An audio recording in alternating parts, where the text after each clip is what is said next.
Nasa bansa po ngayon ang mga former NBA superstars tulad nila Dennis Rodman at Scottie Pippen.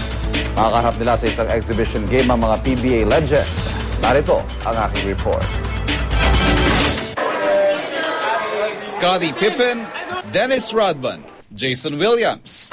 Ilan lamang sila sa mga NBA superstar na nasa bansa ngayon para sa isang exhibition game. Ang makakaharap nila ang powerhouse team ng dating PBA superstars sa kinabibilangan nila Jojo Lastimosa, Jericho Diniera at Vince Hizon. Sa kabila nito, aminado ang Pinoy Cagers sa tila dehado sila sa kanilang laro. Kaya naman sasamantalahin na lang daw nila ang bihirang pagkakataong ito para sariwain ang kanilang pagiging basketball player at fans ng NBA. Sabayan namin yung mga players niyan, sila Scottie Pippen. Ang totoo nga, di ba yung system namin ng Alaska is the same system na dinadala. So, gusto ko mag-usap kami, sabihin ko sa kanya, Scottie, you know what?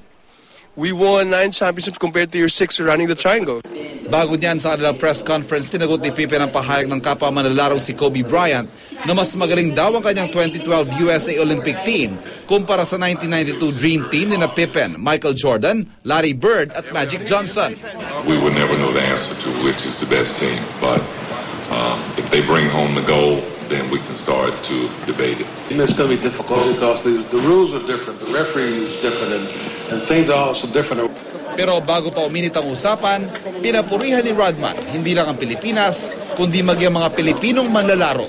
It's always great to come to a great venue, a great city, a great atmosphere that people actually love the game of basketball. And you got some great players up here, and you got some great legends here in the Philippines.